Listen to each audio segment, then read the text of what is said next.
All right, all right, all right. So if this is your first time joining us, remember, leave us a like and a comment and click the bell icon for the reason that if you have any questions, you can ask them here. If you have any friends and family that are also struggling with the Life in the UK test, send this video to them.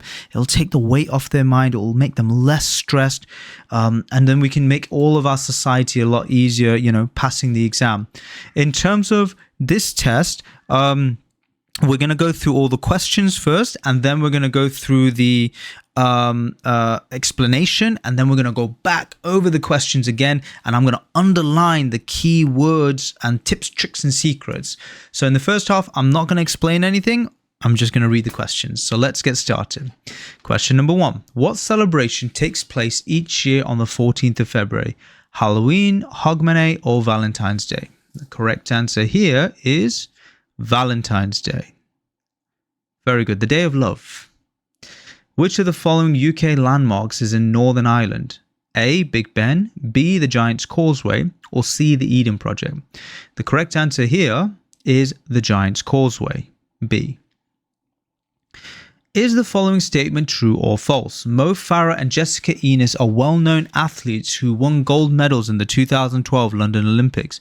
True or false? The correct answer here is true. Very good. Which 2 patron saints' days occur in March? St. Patrick, St. David, or St. Andrew? The correct answer here is St. Patrick and St. David. I'm going to show you pictures of these very soon so you can see them. Which 2 foods are associated with England? Ulster fry, fish and chips, or roast beef? The correct answer here is fish and chips and roast beef. Well done. Which 2 of the following are UK landmarks? The London Eye, the National Trust, or the Edinburgh Castle? Correct answer here is London Eye and Edinburgh Castle. So which 2 of the following are UK landmarks? London Eye and Edinburgh Castle. Which of the following statements is true? National park are national sports grounds for people to hold sporting events. National parks are areas of protected countryside that everyone can visit.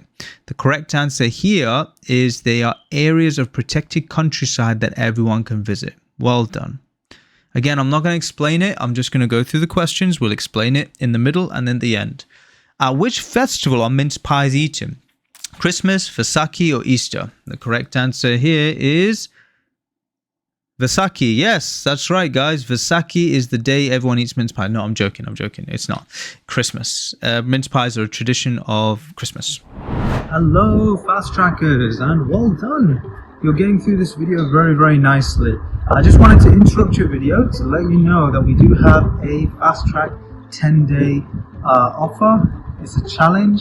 You can see it in the link in the description below. So if you also want to pass your Life in the UK test in 10 days, there's a program. It's absolutely free.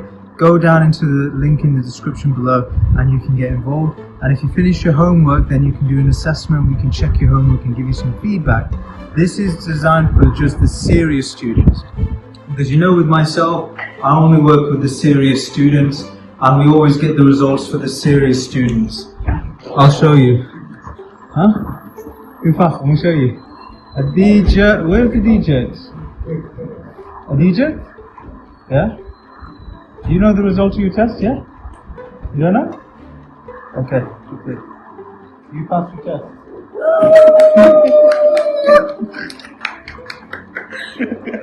I'm so proud of you. So, Adija, she's passed. But you guys carry on watching the video, enjoy your video, and we'll see you on the next video. See you soon, guys.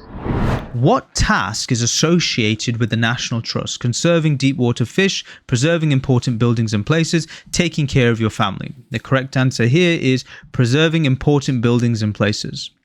Very good. What is the highest value note issued as British currency? £20, £50, or £100? That's right. It is £50. Well done, everyone, for getting that right. I don't think anyone here has any trouble with money questions. Money questions, traditionally, students get this completely right.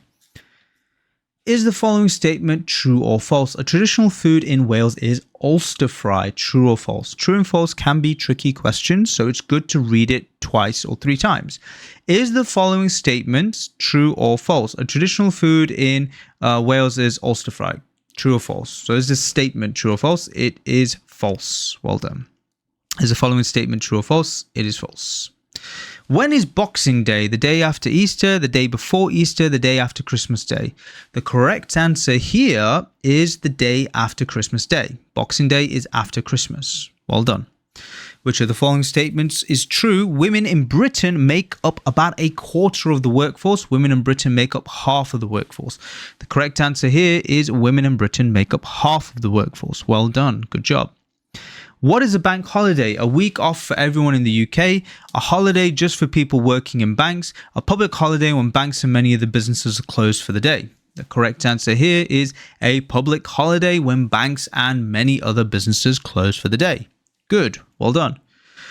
Is the following statement true or false? Boys in the UK leave school with better qualifications than girls. True or false? The correct answer is false. They do not. Girls work harder than boys and therefore they get better grades. At least that's what the studies have shown. Which of the following statements is true? You have to be aged 16 or over to buy a national lottery ticket. You have to be aged 18 or over to buy a national lottery ticket.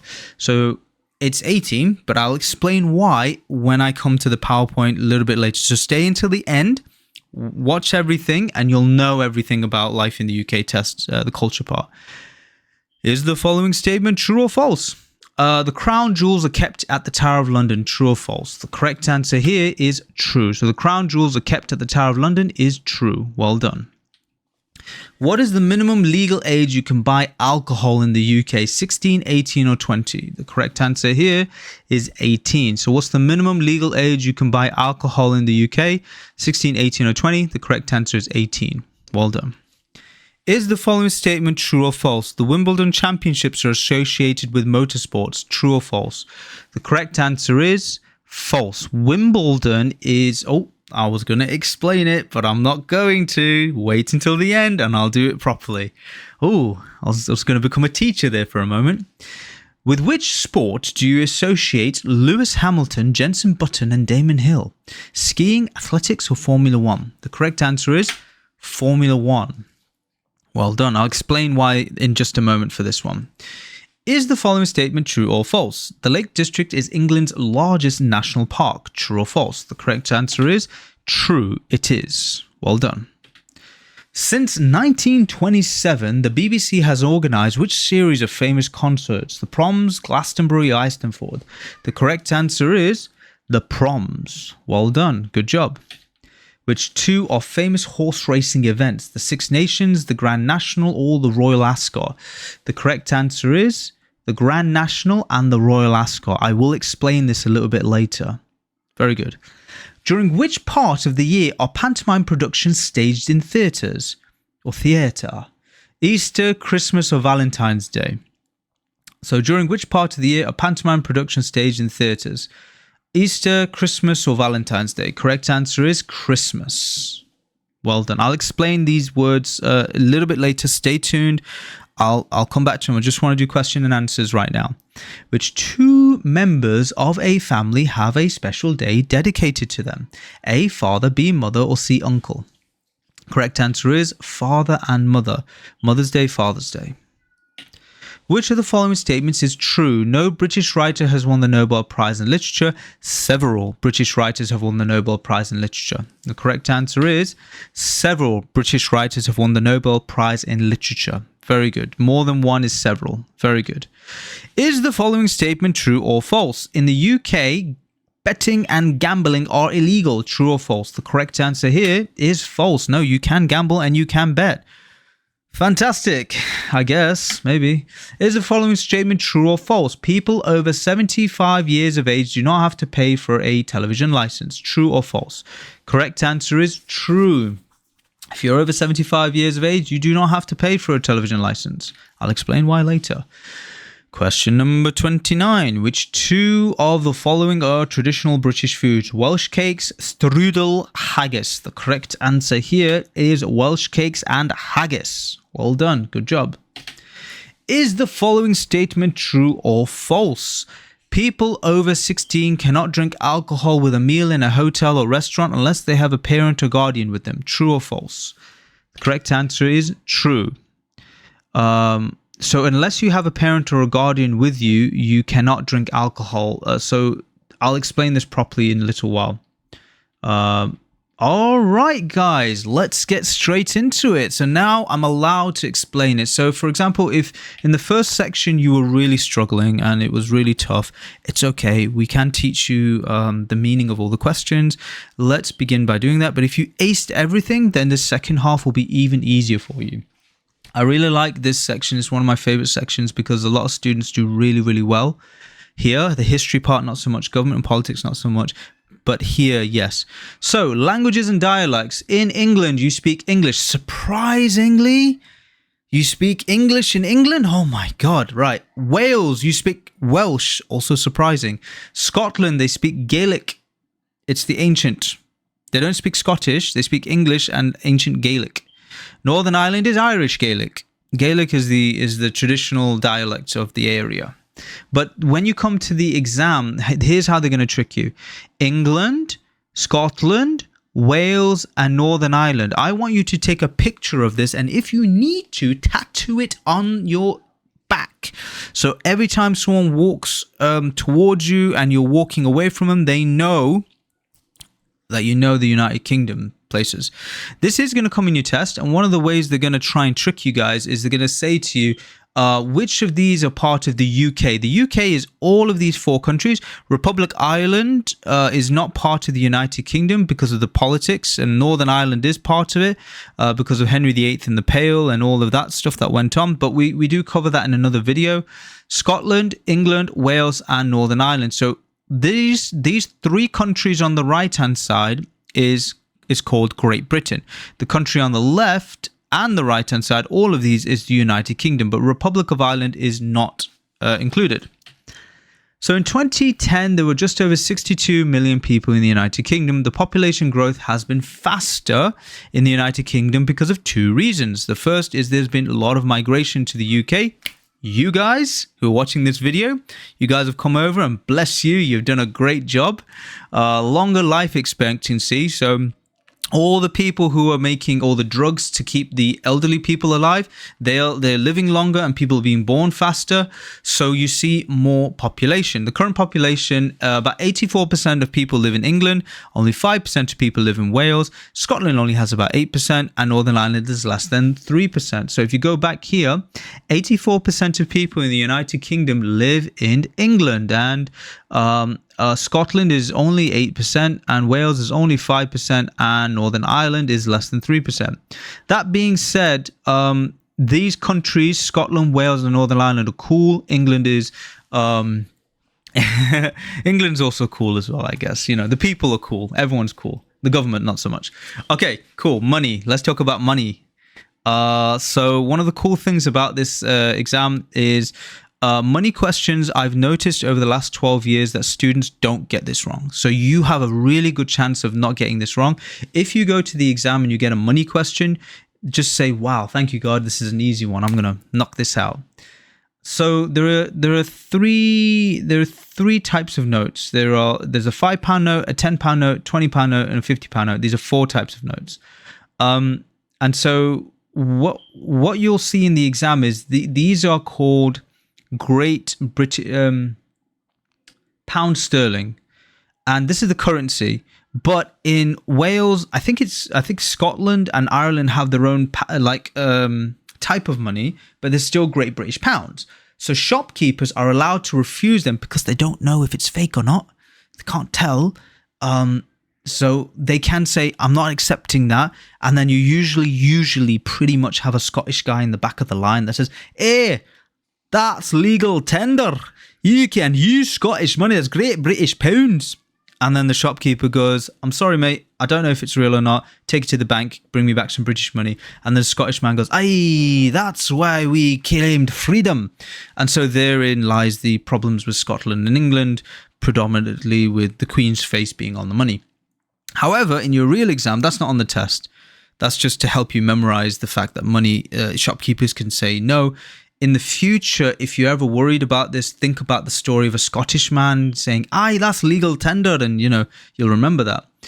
To be more precise, in the exam, they'll say, can shopkeepers refuse Scottish notes? Yes. Are Scottish notes valid? Yes. Those are the two variations of the questions. And the third question is, what is the highest value note in the United Kingdom? It's £50. Which one of these is not a common denominator? And that would be like if they said something like it's 4 pence or 7 pence or 75 pence, something like this. For example, in the United Kingdom, you have 1 penny, 2 pennies, 5 pennies, 10 pennies, 20 pennies, 50 pennies, £1, £2. That's it. There was a £5 coin when I was a kid, but I think that was to celebrate the Queen being alive. She's died now, so they've taken it away. That's not true, but my point is that this is money questions. You guys are going to get this really well. I'm not worried about money for you guys. Let's move on. All right. So the Church of England is called the Anglican Church and is the official church of the state, and it is a Protestant church and has existed since the Reformation in the 1530s. So Christian churches are called Anglican Church, Church of Anglican, Church of England. So when you go to the exam and they say, what is the Church of England called? It's called the Anglican Church, the Church of England. It's the official church. It is a Protestant church. The church in England is Protestant. And another question is, who are the Puritans? Where are they from? They're from England because they're Protestant, or what religion? Sorry, I'm going too fast. What is the religion of the Puritans? The Puritans are Protestant. So you can do P and P. Yeah, that's a trick. Anglican, Anglican. The old name for England was Anglican, Anglican. Sorry, Anglican England. Reformation is when King Henry VIII wanted to change the church to be so he could divorce his wife. But specifically, it was a money thing because he wanted to make sure that the money wasn't going out of the country to the Catholic Vatican. The Pope, he wanted the money in his pocket because obviously tithe on Sundays was being paid, and the priests were just taking all the money away, which the Vatican was cool with. But the King Henry VIII was like, hey, that's English money there. I'm the head of the church now. I'm going to take over. So the king or the monarch, or in Urdu, Raja, Rani, ya Badshah, in Urdu, monarch is the head of the Church of England. Easiest way to remember it is he's got his funny hat over here with the Kohinoor, which is from Punjab, which is a huge diamond that was cut into 3. It can't be called the Kohinoor anymore. So the monarch is the head of the Church of England. Now here's another guy with a funny hat called the Archbishop of Canterbury. I think he's retired now because of the scandal. But however, the spiritual leader is the Archbishop of Canterbury. Archbishop of Canterbury. And he has a different hat. And if you notice here, the cane that he's got is a swan. And the reason being is the swans all belong to the king and queen in England. So if you attack a swan, you're literally attacking the property of the king or queen. So next time that swan tries to chase you at a picnic and take your sandwich, you better give up your sandwich, because he's going to call the queen and go, oi, Mohammed tried to beat me up at the park today, and you better get the police down here. And the police will come and say, look, you can't be beating up the swans. They belong to the Queen and King. So we've looked at the Church of England. Now let's look at the Church of Scotland. There is no church in Wales and Northern Ireland. It's just Scotland and England. And the church in England is called the Anglican Church, and the church in Scotland is called the Presbyterian Church. So please say it with me, Presbyterian. The church in Scotland is called the Presbyterian Church, and the church in England, or the Anglican Church, is called the Anglican Church. There is no church in Wales and Northern Ireland, just 2 churches, one in Scotland, one in England. One way you can remember this is I believe the Presbyterian Church can have female pastors, female priests, female pastors. And the other Protestant Christian groups in the UK are called the Baptists, the Methodists, the Presbyterians, and the Quakers. The Quakers do come in your test in terms of one other question. William Wilberforce and the Quakers campaigned for the Emancipation Act to be passed by law, meaning the stopping of slavery, were the religious group, the Quakers, and William Wilberforce. And the way to remember that is William Wilberforce forced the people who forced the black people into slaves, the African people into slaves, forced them out of slavery. And Quakers, meaning they were all scared of God because they were doing something really wrong, which was enslaving people without mercy. You could remember it like that. But that's pretty much everything to do with the churches. If we look at the patron saints' days, there is this is the stuff that I just don't remember as much, which is like 1st of March, like the dates. This is St. David's Day of Wales. They have a dragon, and this is the patron saint, who is like the spiritual leader. St. Patrick's Day, Northern Ireland, 17th of March. And look, he's wearing green, pretty much like the green of Ireland. Everywhere in Ireland is green. St. George's Day, 23rd of April. Yes, that is really St. George fighting a dragon. He's wearing black armor, but the guy was from Africa, the continent of Africa, and he was a black man. So they changed him to be a white man. But this is St. George, pretty much. But he's fighting to kill the dragon to save a woman. Yes. St. Andrew's Day is in Scotland on 30th of November, which is here. And this guy crucified himself to get closer to God. So this is St. Andrew's Day, 30th of November. And so if we go back, Wales is 1st of March. Northern Ireland is 17th of March, and England is 23rd of April, and Scotland is 30th of November. Easiest way to remember this, in my opinion, is Scotland likes to party at night. So at the end of the year, near November time, that's pretty much when they like to do most of their parties. Hogmanay, Christmas, Scotland. And, it gets dark in Scotland quite quickly. 23rd of April is England. This is not a national holiday. This Scotland is a national holiday. They will ask you that. St. Patrick's Day, Northern Ireland, 17th of March. This here is a holiday, and Wales is 1st of March. So one of the questions you saw at the beginning was St. David's Day and St. Patrick's Day are holidays in March. That is correct. So here you have 1st of March and 17th of March. That is one question. Then they'll say, when is St. George's Day? 23rd of April. When is Scotland's St. Andrew's Day? 30th of November. Good. Well done. We are getting there.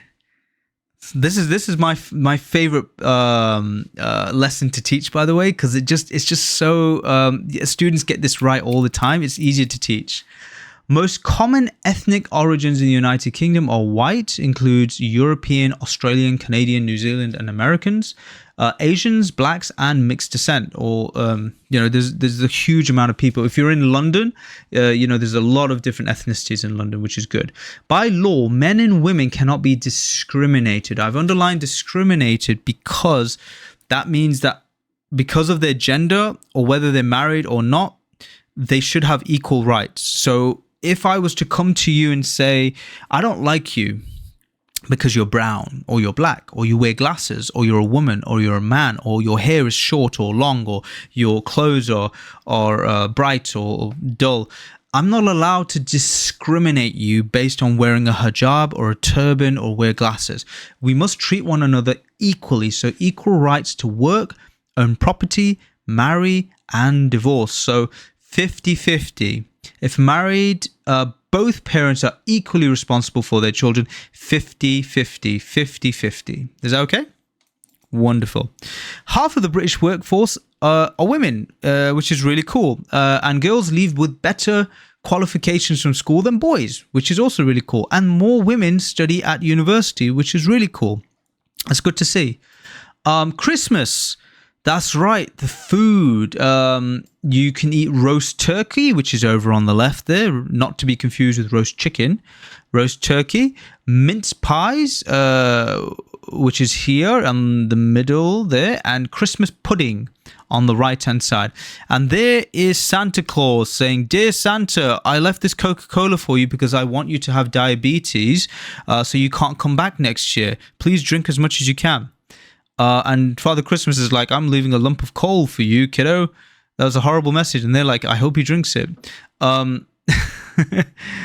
Basically, Father Christmas is Saint Nicholas. Saint Nicholas was a real person, and he wore green and used to give presents to kids at the end, I guess, not at the end of the year, but used to give presents to kids. Coca-Cola took Saint Nicholas and took his clothes and turned him red to be in line with the brand of Coca-Cola. And from there on, Santa Claus has always worn red because of Coca-Cola. And Christmas Day is the birth of Jesus Christ. That's what's celebrated on that day. However, Jesus Christ was not born on 25th of December, but they say he was. So yeah, it's one of those holidays where it's good to be with family. It's always a good idea to spend time with your family. Take some time off and be with them. It's very important. So Boxing Day is the day after Christmas. It's a public holiday. It's the day off, 26th of December. Easter is in March or April. And they have eggs, which I think kind of talk about the rebirth of Jesus Christ. I'm not sure. But you put eggs in hiding places and you go and find them, chocolate eggs. New Year's is 31st of December to 1st of January. So New Year's Eve is 31st December and New Year's Day is 1st of January, which is really good.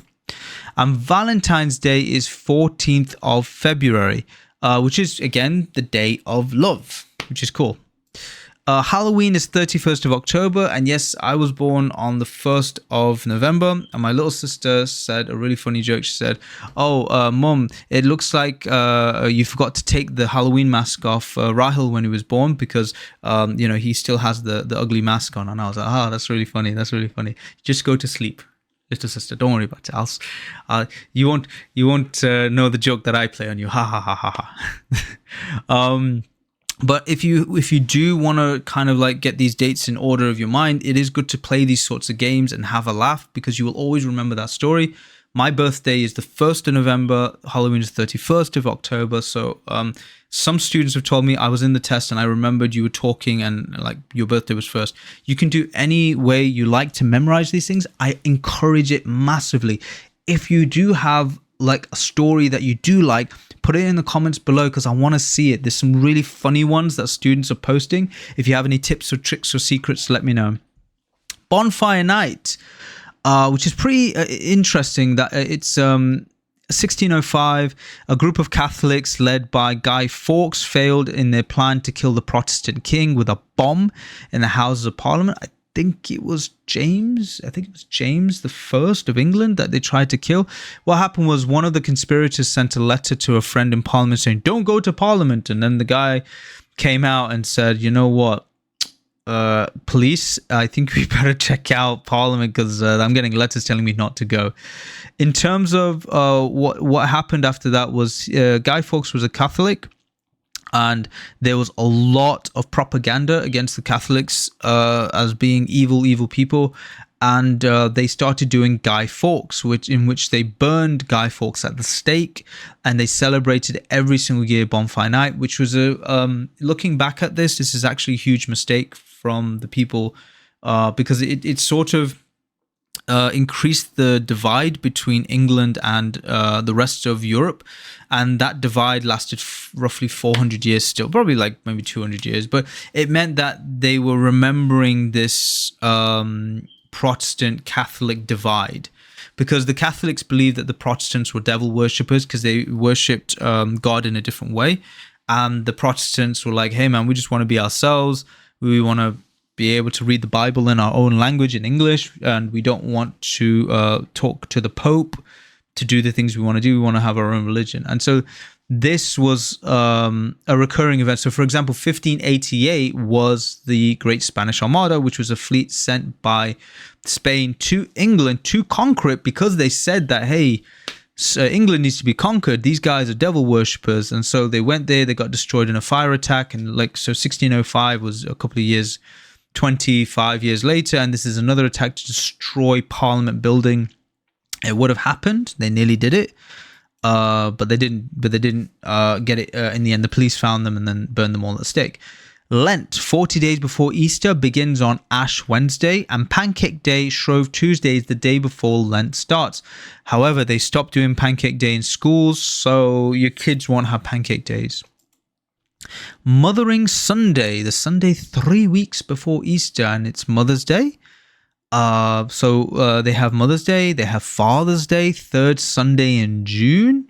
Cool, I guess. You have to, make sure that you love your parents. If you don't have your parents anymore, then make sure that your kids carry on that tradition of respecting their parents. Because remember, guys, the way you speak or spoke to your parents is the same way your children will speak to you. So it's really important that the way you treat your parents is the same way your kids will treat you. Bank holidays, they are of no religious significance. It's just where the banks like to move your money around on one day and close everything down. Beginning of May, late May or early June, and August, and these are days off for you guys. In Northern Ireland, the anniversary of the Battle of the Boyne in July is also a public holiday. Diwali is a 5-day festival which occurs in October or November and is often celebrated by Hindus and Sikhs. This question is a question that comes in your test. We may have this material lurking around. We have it in our main training, which you can log into when you purchase the course. But if you get the ones on our website on the thank you page, then I'm sure the question is there. Hanukkah in November or December is celebrated for 8 days to remember the Jews' struggle for religious freedom, and they light a candle on each one of the days. Very good. All right, let's talk about arts and culture now. This is the cool part. In the Middle Ages, great cathedrals and churches were built. The White Tower, which is this one, is also called the Tower of London. It's an example of a Norman castle keep, built on the orders of William the Conqueror, and over the years it's held the prisoners of the king and queen. Hush hush, if you want someone to disappear, take him to the Tower of London and give the beef eaters a pound of beef from the royal butchery, because they will keep your secrets secret. So one of the other questions that comes in the test is what are the beef eaters known for as tour guides of the Tower of London? 17th century, the Queen's House or the King's House in Greenwich and Banqueting House in Whitehall in London. This is where the Queen invites her guests to sit down, or the King invites the guests to sit down, foreign dignitaries, and they all sit down and eat food, and they all talk and they make decisions on how to rule the world. Not for us, not for the common people, just for those who are ambassadors. 18th century, a simpler design became popular. The Scottish architect Robert Adam influenced the development of architecture in the UK, Europe, and America. What do they mean when they say simple architecture? Right, okay. You guys know America, right? You guys know the White House, right? You know how the White House has these straight lines like this? This is in opposition of the classical approach before that, which was sort of the Gothic style.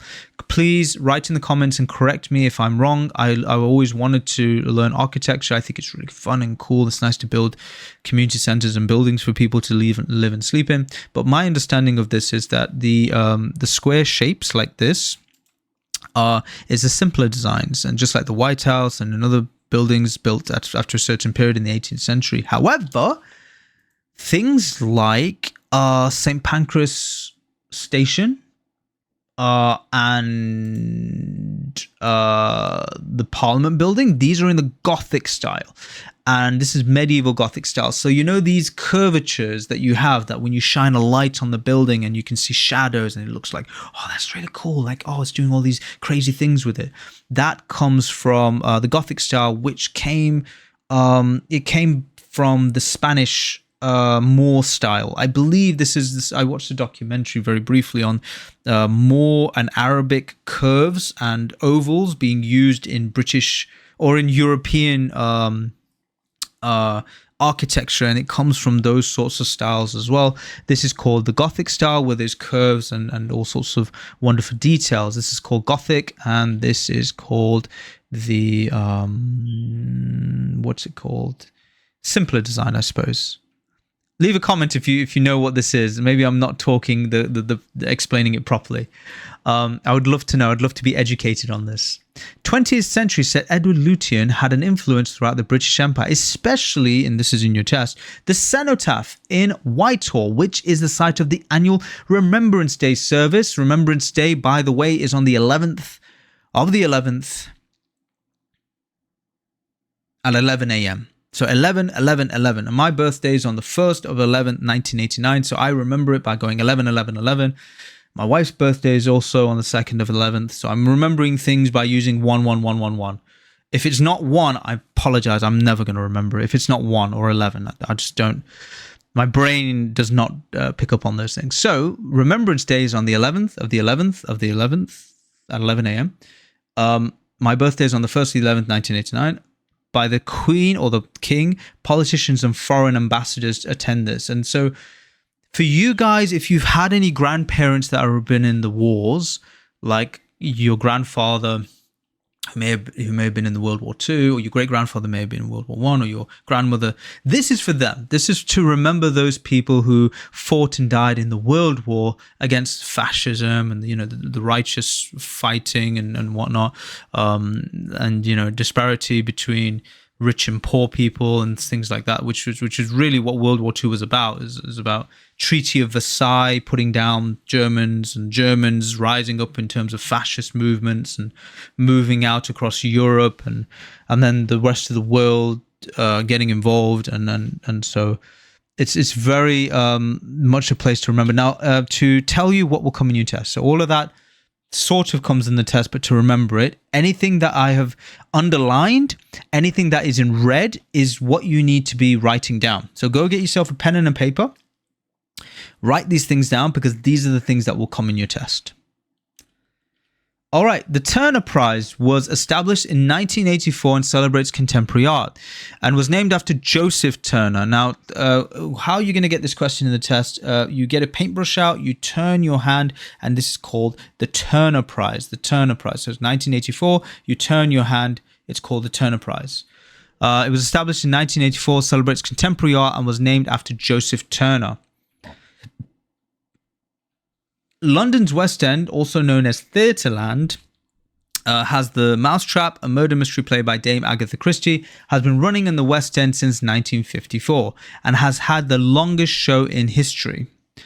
So again, London's West End, Theatreland, murder play, Dame Agatha Christie, 1952, and has the longest show in history. They also have shows such as Gilbert and Sullivan, writing these operas such as HMS Pinafore, The Pirates of the Penzance, and The Mikado. If you do not know what these things are, just pop it into YouTube. You'll see people going, hey, way, way. No, sorry, what am I on about? They actually have talent and they have their skills with this singing and dancing. But generally, they're doing a big show and dance. And that is theatre. That is West End theatre. That is songs and things like Phantom of the Opera, Cats, Jesus Christ Superstar, Evita, and Andrew Lloyd Webber was one of the people who used to write it. So again, anything that's in red is super important for you guys to be writing down. If you're not making notes now, I can tell the difference between a student who is writing notes and they come to me and they have like a book full of notes. I'm like, you're going to pass. Watch all the videos and the training and you're going to pass. Students who do not write notes, it's like, okay, well, you can try and memorize it, but trust me, you write these things down, memorize it, you go to the exam, you'll pass first time. There's no problems. Pantomime, which is something I told you I'd tell you about, is a British tradition at Christmas. I've underlined Christmas. Pantomime as well is highlighted in red. It is based on fairy stories and is a light-hearted play with music and comedy enjoyed by family audiences. So you see this guy like down here. Yeah? Yeah, I did say guy because that is a guy who is dressed up as a woman. Now you may go, hey, no, that's wrong. No, actually, that's a woman dressed up as a man. So what are you going to do about that? A long time ago during Shakespearean times, women did dress up as men on stage as little boys, and little boys dressed up as women. So it's sort of this gender fluidity of theatre, and they say, it's acting, we're playing, we're getting, having a get up. So it's not real. However, it is real because they're actually doing it. So it's like wrestling. It's not real, but you do climb that turnbuckle and do the elbow drop and you do the rock bottom and, you can't see me and all that. That is real. That is real stuff. So in the same sense, it is a pantomime. It is tradition at Christmas. That's all you need to know. Pantomime, tradition at Christmas, Peter Pan, Jack and the Beanstalk. Take your kids to watch it. It is good and it's part of the culture, and your kids will go to school and talk to other kids about it. Don't let them miss this part of growing up in Britain. Let them do it at Christmas. So if the teachers ask you, I need £4 to take your kids to go watch women dress up as men and men dress up as women, don't worry. It's not like that. It's just, it's kind of a tradition, pantomime. They play with the kids and say, is this, oh, no, it's not. Oh, yes, it is. Oh, no, it's not. Oh, yes, it is. So it's good fun. The Edinburgh Festival. Now, this is the Fringe Festival and the Edinburgh Festival, which is in Scotland in the north. And it's a cultural festival. It's different arts. And it's usually to showcase different kind of theater and street art and like juggling and fire breathing and magic tricks. I'll give you an example. There is a play during the Edinburgh Festival which is completely on a bus where actors get on and off the bus, and the people sit on the bus and they watch the play as people get on and off the bus, and that's the drama. It's quite avant-garde, meaning on the edge, which is why they call it the fringe, I guess. Laurence Olivier. Now, Laurence Olivier is a famous Shakespearean actor. This is Laurence Olivier, and this takes place at different venues in London every year. Annually means every year. The categories include the Best Director, Best Actor, and Best Actress. The awards are named after the British actor Sir Laurence Olivier, or later Lord Olivier, who is best known for his roles in various Shakespeare plays. So the best way to remember this is Laurence Olivier sounds like Shakespeare, meaning it's a very Shakespearean sort of name, and so he was known for acting. Laurence Olivier. Acting. That's the way I remember it. It's quite a fancy sort of name. Now, this guy, if you haven't watched Alfred Hitchcock films, you got to watch it. They're really, really fun. Films were first shown publicly in the UK in 1896. Black and white sort of things. Charlie Chaplin will come. Charlie Chaplin does come in your test. We do cover Charlie Chaplin a little bit later. In the 1930s, British studios flourished, meaning they did really well. Directors including Sir Alexander Korda and Sir Alfred Hitchcock, and this is like Vertigo. If you go to Alfred Hitchcock films, they're really, really good films because they're shot really well and the acting is done really well. And so they're super well-made films, long shots and all sorts of great stuff. So this Alfred Hitchcock is really good. I think I've seen 3 out of many of his films, but they've all been really good fun. 1950s and 1960s was a high point for British comedies, including the Passport to Pimlico, The Lady Killers, and later the Carry On films. This in the corner here is a BAFTA, the annual British Academy Film Awards, BAFTA, hosted by the British Academy Film and Television Arts. So if you see BAFTA, it means British Academy Film Awards, BAFTA Film Awards. It's the same as the Oscars, but it's not the same as the Oscars. The Oscars is not really the same as the BAFTA. American versus the English, but the BAFTA would be the only thing that you'll get in your exam. The Proms is an 8-week summer season of orchestral classical music that takes place in various venues, including the Royal Albert Hall in London, organised by the BBC since 1927. One of the time, you will get this question. This will come in your test. And one of my students said to me, I got the Proms questions and it said it was a school dance, and I picked school dance. I said, no. That's not part of your exam. The Proms is orchestral classical music. They play, God Save the Queen, King. I keep saying Queen. They sing like James Bond songs, they sing classical music, and so when you go to them, everyone gets dressed up. They wear a bow tie, they wear suits, they wear British flag, they fly and they go, God save our gracious Queen, God save our gorgeous Queen, blah blah blah blah. Such a boring song, but yeah, I love it, right? This is if you want to hear a really good national anthem, go listen to the Russian national anthem. That thing is pretty impressive. What other national anthem is good? Pakistan, India national anthem, Sri Lanka, Nepal's national anthem, they're all pretty good. But Russia, I think, was voted like a really impressive national anthem. There's a lot of things going on in it. But England is super boring. I think every African country has a really good national anthem. If you go to the African countries' national anthems, all of them are like really good. You can dance to them. You can get really proud of them, but England is so boring. Da da da da da da da da da da da da da da da.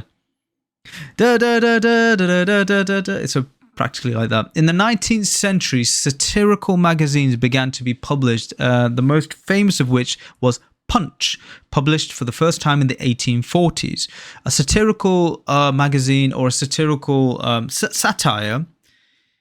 I can't believe I'm explaining to you what satire is where you take an idea and you take it to the nth degree. And UK is very good at doing satire. England is kind of famous for its humor in satire. So, for example, if you come from America, usually when you say something like, oh, this drink is really nice and juicy, and then the guy will turn around and go, oh, that's what she said. And everyone will laugh but it's not funny because it's like, that's what she said. It's just one line that you add on to anything, right? In England, we don't do that. In England, we say things like, the weather, we look outside, it's raining. It goes, oh, it's beautiful weather today. And then we look at each other with a straight face, and then internally we laugh. We don't laugh on the outside because showing emotion in England is strictly forbidden. Top tip. You're not supposed to wear your emotion on your sleeves. You're supposed to be like, button your top lift and, oh, you're all right, it's British. Yeah, so, well, look, oh, weather outside's terrible. Oh, there you go. That's sort of satire. I'll show you a proper version of satire in just a second. Comedians were a popular feature of British Music Hall. Basically, before television was really invented, you went to a hall and you listened to music. You had these variety acts, variety theatre, very, very popular before television became popular. And it was the leading form of entertainment in the United Kingdom. So television comedies developed its own style, such as sitcoms. Satire was the week that was in the 1960s. Spitting image. So this is what I mean by satire. You see here you have Margaret Thatcher, the Ayatollah from Iran, the ministers of Margaret Thatcher's cabinet. I don't know who these other people are, but point is that they're actually politicians that have masks on, and they're playing comedy, but it's like they're being their personality but taking it extra further. So this is called satire. Progressive comedy started with Monty Python's Flying Circus, which is again anti-classical to the classical approaches. So they started doing new things and crazy things in order to not be the same as everyone else. They wanted to be different, and that's where 1969 Monty Python's Flying Circus came in. Stand-up comedy, solo comedians to a live audience were also shown. This is a really what's that guy's name? What's his name? It was really funny, and then no one wanted to work with him.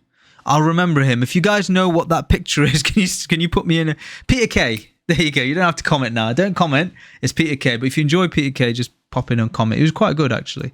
Regular soap operas such as Coronation Street, EastEnders, television license. People over the age of 75 can apply for free. However, blind people get 50% off. So if you cannot see, you still got to pay because you can listen to the television. 50% off. Thank you, government. You will receive a fine of up to £1,000 if you watch TV but do not have a TV license. Fashion and design. Okay, so a few of these things come in your test. I'm going to try and explain it because it's very hard for you to know about like art design and furniture design. Thomas Chippendale is in the 18th century. Clarence Cliff designed Art Deco ceramics.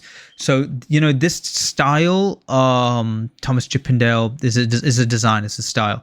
But of course, you must remember during the British Empire, a lot of the styles that were incorporated into the British Empire were from other countries like Afghanistan, Pakistan, parts of Africa. Why? Because people would go on travels, bring home what they saw, and people would put it in their homes and say, you know what? This is really cool. It's from a different country. It's exotic. I like the design, and the design got incorporated. That's the real cool thing about trade. Trade is really about exchanging of language, exchanging of culture, exchanging of art, exchanging of ideas.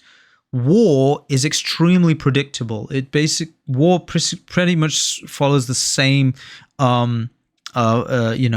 formula in which there's money. You spend the money, you kill the other person, you then have a deadlock until the other person or you run out of money. You either get a loan, you don't get a loan, you then stop, you don't have resources, don't pay your wages.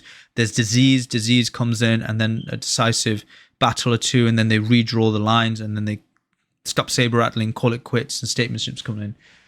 And then in the case of World War II, if you get the Treaty of Versailles, which stops the growth of another country and keeps sucking the wealth out of that country, then they can be a breeding ground for fascist ideas, because all the liberal ideas get dissuaded because you need something more extreme to fight the extreme idea that's been put on them. So that's not in the test. I do apologize. Let's focus what's on the test. Art Deco. Clarice Cliff, Thomas Chippendale, 18th century furniture designer. Let's move on. Terence Conran in the 20th century, and Mary Quain, Alexander McQueen, and Vivienne Westwood as fashion designers. And so you have these fashion designers. If you can memorize these names, that's fine. But what you really want to memorize is the swinging 60s. The swinging 60s was a time of art and culture and things like that. So we'll get to the music part. So William Golding, Seamus Heaney, Harold Pinter, many of these people have won Nobel Prizes in literature. So in your exam, you're going to get the question, who won the Nobel Prize in literature? Many British writers. So all of these are really good books. Your kids are going to read it at school and college. It's the same as if you come from Africa and you're reading Chinua Achebe. Chinua Achebe, All Things Fall Apart. This is like that. It's like those types of reading. If you're reading Frantz Fanon, if you're reading Frantz Fanon, Chinua Achebe, if you're reading Louise Bennett, if you're in from the continent of Africa, that's what we're talking about here. This is those types of writers. The father of African literature, Chinua Achebe. Agatha Christie's detective stories. Love me a good detective story. James Bond, Ian Fleming, guy that runs around and beats up different people of different colors. Sort of relationship between the Uberman and the Ubermensch. Not in your test, but just wanted to throw it out there. Ian Fleming's books, James Bond. So if you guys see that I've made one red and one underlined, please just connect that together. Agatha Christie's detective stories. So these are two questions that will come in your test. However, more important, what we've seen a lot of recently is these questions. The Lord of the Rings by J.R.R. Tolkien was voted the country's best-loved novel in 2003, I think. 2003. So here's a tip. Lord of the Rings, J.R.R. Tolkien. Rings, R.R. Lord of the R.R. Tolkien. So the Rings, R.R. Tolkien. That's how you make this connection. The Man Booker Prize for Fiction is awarded annually for the best fiction novel written by the author from the Commonwealth, Ireland, or Zimbabwe, former Rhodesia. Booker Prize is like a book. Literature is a book. So when you see what is the best prize for literature, it's the Booker Prize. What's the best prize for art? It's the Turner Prize because of the hand turning. I will cover all of these things for you.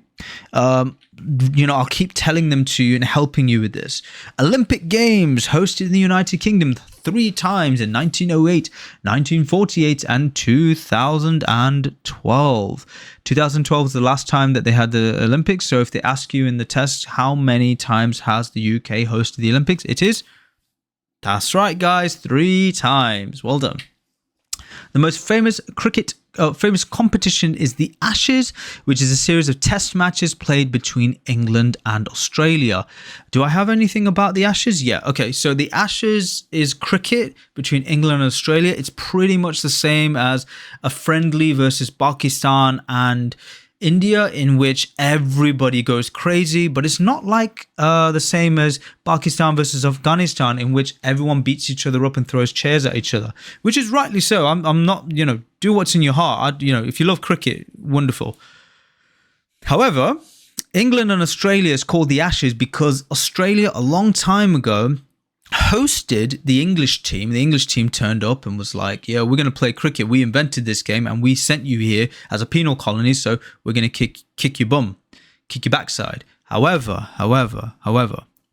they didn't realize that the Australians in Australia get really good food, really good sunlight, and they were really athletic, and they really, really, really hate the English.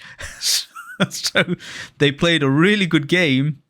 To this day, they're the top of their game, and they beat England so badly that they took the stumps up, burned it, and handed it back to them and says, "Look, in front of everyone, we have burned we have killed your English game of cricket. Here are the Ashes." It was in front of everyone, and everyone saw it.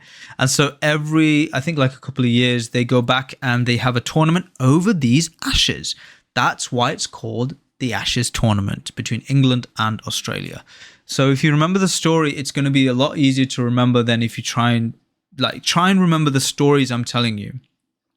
The stories are going to help you guys to memorize these questions, because otherwise it's just a lot of information.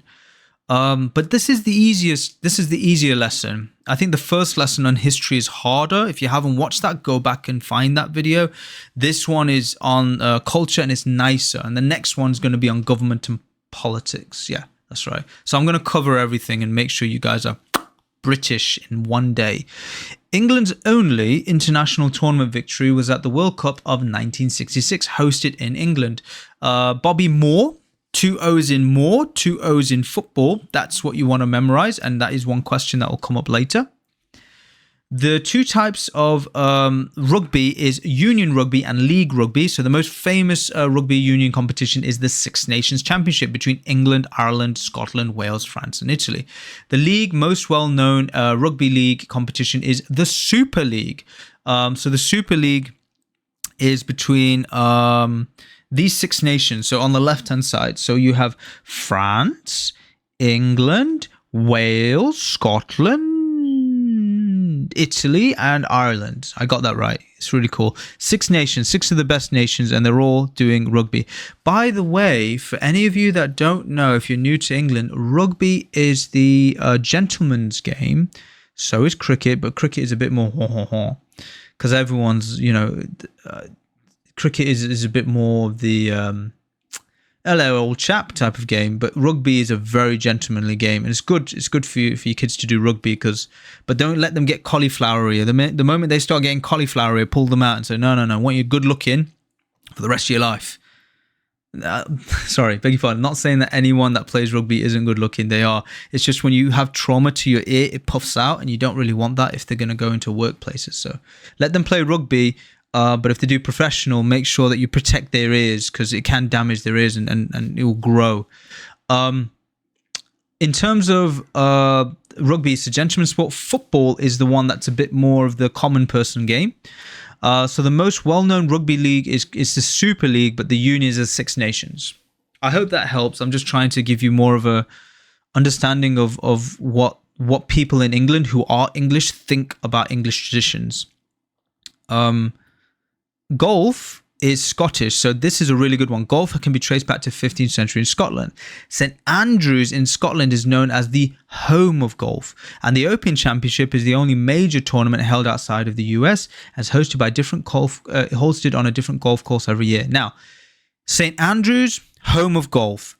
Golf, 15th century Scotland. Finished. You do not need to know anything else. That is everything you need to know. Wimbledon, tennis. Tennis evolved in England in the late 19th century. First tennis club was founded in Leamington Spa in 1872. The most famous tournament hosted in Britain is the Wimbledon Championships. Now, Wimbledon is Wimbledon. So ball is for tennis. Wimbledon. So you're hitting a ball. Takes place each year at the Old English Lawn Tennis and Croquet Club. It is the oldest tennis tournament in the world and is the only Grand Slam event played on grass. I don't know what Grand Slam means. However, All England Lawn Tennis Croquet Club, Wimbledon, tennis, that's all you have to remember. Try it like that. If you do have a question that comes in your test, you can please share it down below. I would love to learn, because I tell the students these questions come in the test. So if you do go to the test and you see a tennis question or a cricket question or a rugby question, type it in the comments below. I will share it with all of the students and I'll tell them, because I read everything. I answer all the comments. A British sailor, Sir Francis Chichester, was the first person to sail single-handedly around the world in 1966-1967. 2 years later, Sir Robin Knox Johnston became the first person to do this without stopping. So these are people, what they're doing is called circumnavigating the world, meaning they're going around the world in one trip. Sir Francis Drake was one of the first few people to circumnavigate the world and come back to England and say, this is what I found. But these people are doing it by themselves and they're doing it non-stop. So you may get this in the test. Do write this down. It's very good and handy for you. The most famous sailing event in the UK is at the Cowes on the Isle of Wight. And there's a popular yearly rowing race on the Thames between Oxford and Cambridge universities. Now, something like this, you want to remember Oxbridge. Oxbridge is a combination of Oxford and Cambridge. And when you combine them together, they become, let me hear you say it, Oxbridge. Oxbridge is the rowing tournament. So when you go to the test and you can sit there in front of the computer and the examiner looks at you and you're doing this Oxbridge, they basically know that you guys are going to pass because you've memorized something really easy. So it's a rowing tournament. Motor car racing in UK started in 1902. A Formula One Grand Prix event is held in the UK each year. Recent British winners included Damien Hill, Lewis Hamilton, Jenson Button. There are more winners recently, but because the book was made in 2015, I'm kind of using those ones that are from the book. Very good. All right, let's talk about leisure. So we're near the end, by the way, guys. So well done for sticking with it. Well done for keep going. The England is the rose, the Scotland is the thistle, the Wales is the daffodil, and Northern Ireland is the shamrock. An easy way to remember this is that England is a rose, and if you touch it in the wrong place, it's going to prick you. Scotland is a thistle, and with Scotland, it's like prickly on the top, prickly at the side, just like Scotland. If you touch it, it's going to hurt you. Wales is a very delicate, soft and inoffensive flower, just like the Welsh people. And Northern Ireland is a shamrock, which is green and lucky. But the thing is, you could look all over the place for a 3-leaf lucky clover, but you're never going to find one. It's usually 4 leaves, I think.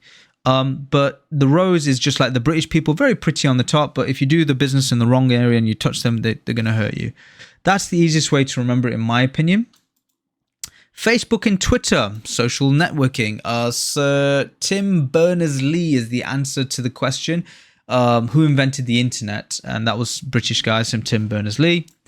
You have to be 18 to go into betting shops or gambling clubs. There is a national lottery for which draws are made every week. People under 16 are not allowed to participate in the national lottery because you need to be 18 or over to be able to gamble in the UK. But it is legal because you can see, look in the bottom left-hand corner, everyone. Can you see these shops? Betfred, Ladbrokes, Loans, Coral, Paddy Power, Money Shop. You can take out, you can bet in these shops. It is against the law to treat a pet cruelly or to neglect it. All dogs in public places must wear a collar showing the name and the address of the owner. So when you come across this question in the test, basically it's saying that all dogs and cats must wear a collar showing the name and the address of you, the owner. So Kutte and Billy have to have your name on it. So it's not their name. They don't care about the dog and cat's name. They care about your name, so they can come and find you and give you back your Kutta and Billy. By the way, in Urdu, they call Kutta and Billy the cats and dogs. Well done, guys. Well done. Let's keep going. 15 national parks in England, Wales and Scotland. The National Trust, a charity founded in 1895 that works to preserve important buildings, coastline and countryside in the UK. So how is this question going to come in your test? Well, the Giant's Causeway is in Northern Ireland and national parks are in England, Wales and Scotland. If it's called a lake, it's usually England. If it's called a loch is Scottish.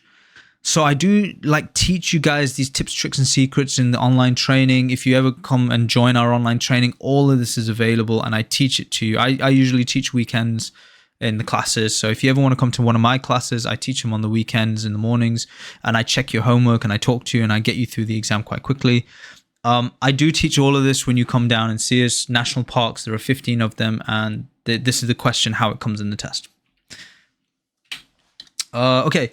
The Giant's Causeway, there should be a Y on there, northeast coast of Northern Ireland, and the London Eye is 443 feet tall. You don't need to know this, by the way. You just need to know that the Giant's Causeway, which should be like that. That's the spelling. Giant's Causeway with a Y. Giant's Causeway, and that is somewhere here. There should be a picture of that somewhere, but you'll see it in the real training. There's pictures online. And the London Eye is a landmark in England. This is Ireland. This is National Trust. And Snowdonia is in what do they call it? In Wales. There we go. So this is actually here it is, the Giant's Causeway. And it's 720 square miles west of Scotland. Largest expanse of freshwater in mainland Britain is called Loch Lomond and Trossachs National Park. Don't worry, this is for Ireland.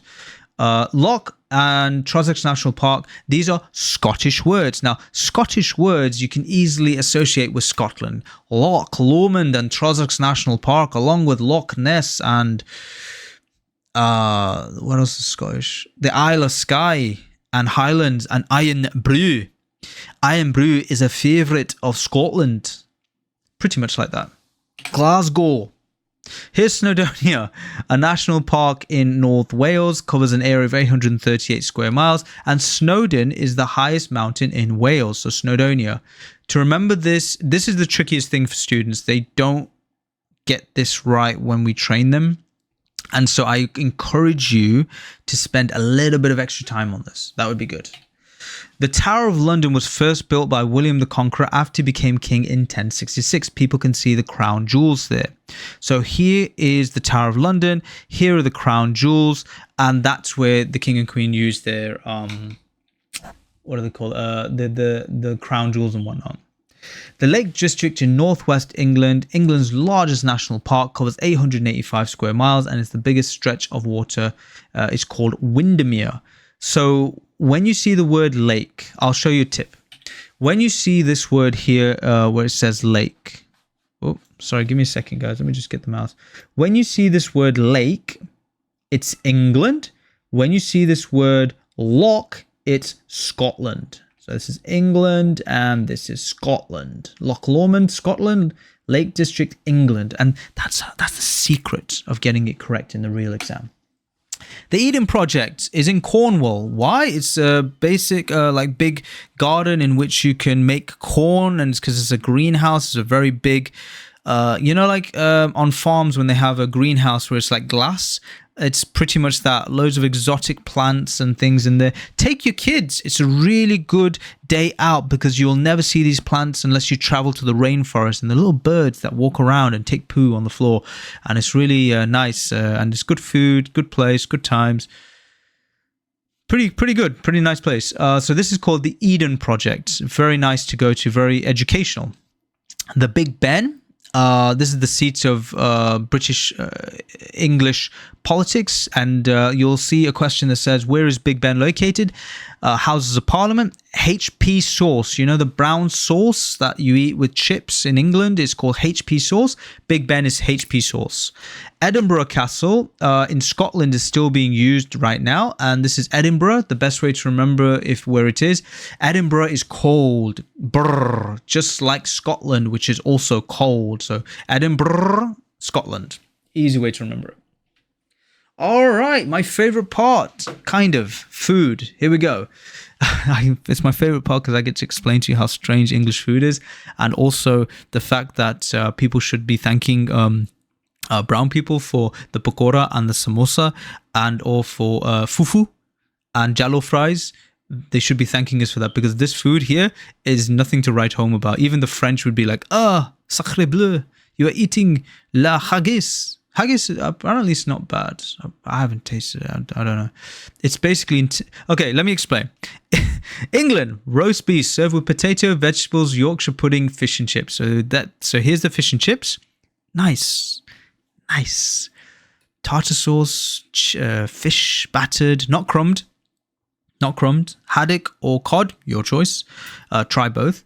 Chips, nicely fluffy. Make sure to have it in, ask them if it's halal oil, because sometimes they put the chips and all the different oil to give it flavor. You can taste, if it's not halal oil, really, you can taste like it's very, very oily or very fatty.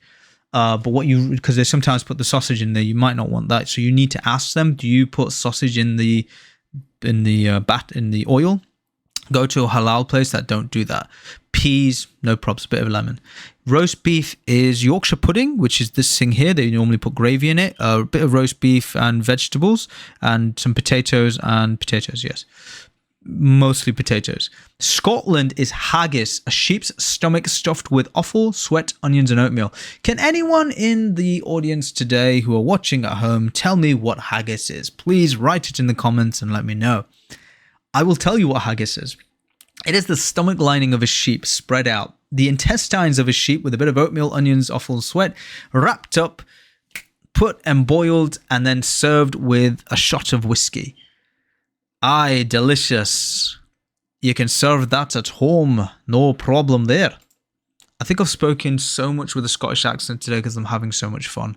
This is the most fun I've had in a long time teaching, like this, because this is my favorite one to do. Wales is Welsh cakes from flowers, dried fruits, spices, served either hot or cold. This is my favorite. I like Welsh cakes. They're so nice. A little bit of raisins in them. Northern Ireland is Ulster fry with bacon, eggs, sausage, black pudding, white pudding, tomatoes, mushrooms, soda bread, and potato bread. Please, ladies and gentlemen, what is black pudding? Can anyone tell me what black pudding is? Well, let me tell you. Black pudding is congealed pig's blood. That's right, you heard me correctly. Sour's hoon in Urdu. Pig's blood congealed, put in there, slice it up and have it. So if you ever want the Ulster fry, make sure you ask for the intercontinental or the vegetarian Ulster fry. Otherwise, you'll get black pudding in your food. You might not be too cool with salt. You might not want black pudding, but it's your choice. If you do ever order like an Ulster fry, it's pretty much like an English breakfast, but just say no black pudding. Finished. Done. All right. Well done. You've learned everything from the modern thriving society. That's the end of the training part. Now let's do the questions again. So everyone get serious now. Fun time is over. Let's get straight to it. So what celebration takes place each year on 14th of February? Halloween, Hogmanay, or Valentine's Day? The Day of Love is... Shout it out, guys. Shout it out. It is Valentine's Day. Well done. All right, next question. By the way, if you get 18 of these correct now, you are technically British. Which of the following UK landmarks is in Northern Ireland? Big Ben, the Giant's Causeway, the Eden Project. The correct answer is the Giant's Causeway. Well done. Good job. Is the following statement true or false? Mo Farah and Jessica Enos are well-known athletes who won gold medals at the 2012 London Olympics. True or false? The correct answer is true. So what we're looking for here is Mo Farah, Jessica Enos won gold medals at the 2012 Olympics. It is true. Well done. Which two patron saints' days occur in March? St. Patrick, St. David, or St. Andrew? The correct answer is St. Patrick and St. David. So we remember, if you want to rewind the video, go back to the beginning, you can see St. Patrick, St. David. These are the two patron saints' days in March. Well done. Which two foods are associated with England? The Ulster fry, the fish and chips, or the roast beef? Ah, England. England has these two. We know this. We know this. There are two foods in England, fish and chips and roast beef. Ulster fry is, say it out loud, guys, it is Ireland. Well done. Which two of the following are UK landmarks? The London Eye, the National Trust, or Edinburgh Castle? So the correct answer is the London Eye and Edinburgh Castle. So there are two UK landmarks. So look at the difference, guys, between this question, England, which is just England, and this one, UK, which is England, Ireland, Wales, and Northern Ireland. This is how they're going to trick you. If you can spot this now, after going through the lesson and looking at what is England and you know, UK and everything, this is really, really good for you. If you got this right the second time, I'm not worried about you. Go and book your exam or come into the online training course and get fully prepared and we'll sort it out for you. Which of the following statements is true? National parks are national sports grounds for people to hold sporting events. National parks are areas of protected countryside where everyone can visit.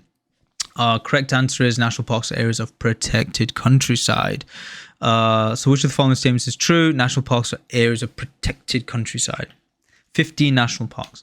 At which festival are mince pies eaten? Christmas, Vaisakhi, or Easter? The correct answer here is Christmas. Mince pies, Christmas pudding, roast turkey, not to be confused with roast chicken, and Santa Claus coming down and drinking too much Coca-Cola.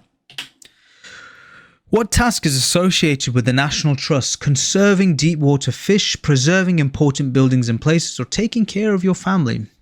The correct answer is preserving important buildings and places. So what task? National Trust, preserving important buildings. So essentially what they're doing is they're going out there making sure that the buildings are not falling down. For example, in Pakistan, Manjadaro, Takhtibari, and many of the Buddhist religious sites, and many sites are protected by the Pakistan government. In India, they're protected by the Indian government. In parts of Africa, they're protected by the government. The National Trust is a charity set up to protect the castles and the places and the beautiful countryside places. And it's a charity. It's really good. You should be a member of the National Trust. They're very professional. What is the highest value note issued as British currency? £20, £50, £100? The correct answer is £50. So the highest value note issued as British currency is £50. Well done. Good job. Is the following statement true or false? A traditional food in Wales is Ulster fry. True or false? The correct answer is false. So a traditional food in Wales is Welsh cakes. My favourite. My favourite is Welsh cakes. Ulster fry, black pudding, is for Northern Ireland. Well done. When is Boxing Day? The day after Easter, the day before Easter, or the day after Christmas Day? That should say before. Yeah, sorry. That should say before. The day before Easter or the day after Easter. I changed one but not the other. So when is Boxing Day? The day after Christmas Day. Well done. Good job, team. Let's keep going. Which of the following statement is true? Women in Britain make up about a quarter of the workforce. Women in Britain make up about half the workforce. So remember, guys, men and women looking after the children, 50-50. Everything is equal. So they make up half of the workforce. 50-50 is half. What is a bank holiday? A week off for everyone in the UK. A holiday just for people working in banks. A public holiday when banks and other businesses are closed for the day. Correct answer is a public holiday when banks and other businesses close for the day. Excellent. Good job. Is the following statement true or false? Boys in the UK leave school with better qualifications than girls. True or false? The correct answer is false. So boys in the UK leave school with better qualifications is not true. Women and girls in school do much better than boys because they're concentrating more. Because they're not doing stupid things like running around and just going, girls sit down quietly and concentrate and ask you, how's your day? So, girls obviously get better grades because they're just calmer, right? Little girls, obviously, that, get to school and age and stuff. Which of the following statements is true? You have to be aged 18 or over to buy a national lottery ticket. You have to be aged 16 or over to buy a national lottery ticket. The correct answer is 18. Don't worry, guys. I changed this, but I didn't change it. So don't worry. It should always be 18. So I switched this around, but it should be 18. So you have to be aged 18 or over to buy a national lottery ticket is correct. Well done. Is the following statement true or false? The crown jewels are kept at the Tower of London. True or false? The correct answer is true. Yes, so the crown jewels are kept at the Tower of London. They're kept by the beef eaters who get a pound of beef from the king or queen for holding on to the secrets. Well done. What is the minimum legal age that you can buy alcohol in the UK? 16, 18 or 20? The correct answer is 18 because you have to be an adult. So 18 for drinking alcohol, 18 for smoking, 18 for the national lottery, 18 for gambling. Everything is 18. Is the following statement true or false? The Wimbledon Championships are associated with motorsports. True or false? The correct answer here is false. Why, guys? Because Wimbledon Championships are associated with motorsports is incorrect. Wimbledon is for, say it with me, guys. It's for, begins with a T. Wimbledon is for tennis. Well done, guys. Good job. With which sport do you associate Lewis Hamilton, Jenson Button, and Damon Hill? Skiing, athletics, or Formula One? The correct answer here is Formula One. Well done. Good job. Excellent. Is the following statement true or false? The Lake District is England's largest national park. True or false? The correct answer is true. So the following statement true or false? The Lake District is England's largest national park. It is true. If it was Scotland's largest national park, it would be Loch. So if this word was Scotland, it would be Loch, because this word is England. It is lake. Good job. Since 1927, the BBC has organised which series of famous concerts? The Proms, Glastonbury, or the Aston Fort? The correct answer is the Proms. Well done. So since 1927, the BBC has organised the Proms. Excellent.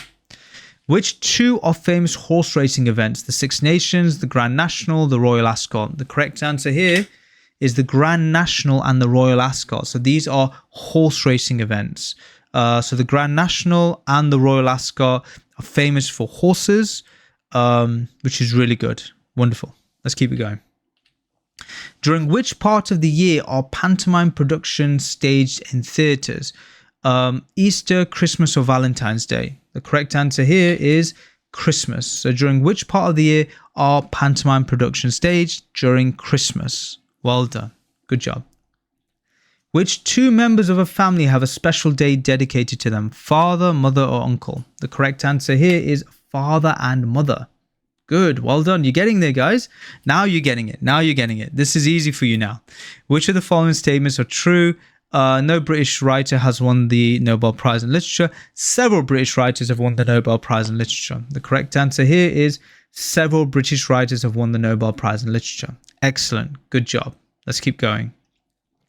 Is the following statement true or false? In the UK, betting and gambling are illegal. True or false? The correct answer is false. So in the UK, betting and gambling are illegal. No, they're not. They are true. It is how can I put it? It is false because you can go to a Betfred. So it's not illegal. It is legal. This statement is false. Is the following statement true or false? People over 75 years of age do not have to pay for a television license. True or false? The correct answer is true. So people over the age of 75 years do not have to pay for a television license. That's true. They don't because they're elderly. They're old age pensioners. And I've put true and false highlight because if you get a true and false question, read the question again and again and again because they're the hardest ones in the test. Which two of the following are traditional British foods? Welsh cake, strudel, haggis. Well, traditional British food is Welsh cakes, my favorite, and haggis, which is the stomach lining of a sheep. Oh my God. Well done. Is the following statement true or false? Last question, guys. Good job. People aged 16 or over cannot drink alcohol with a meal in a hotel or restaurant unless they have a parent or guardian with them. True or false? The correct answer is true. So you cannot drink alcohol in a hotel or restaurant unless your mum and dad are with you. If you're 16, if you're 18, you can drink it, but with a meal, you can drink a glass of wine. Really good job, guys. Fantastic. I'm really impressed. Good. All right. So you've done this video. There's more videos for you to watch. Go to the website and you can see at fasttracklifeuk.com/thank you. You can go and follow the link in the description below and see all of the videos. And if you need any help, support, or guidance, please join us. We're very happy to support you. My name is Rahul Ghazni, Managing Director of Fast Track Training. You guys have done a great job. Well done. And I'm so impressed. I'm so happy for you. We'll see you on the next video. Thank you, Fast Trackers, and have a great day.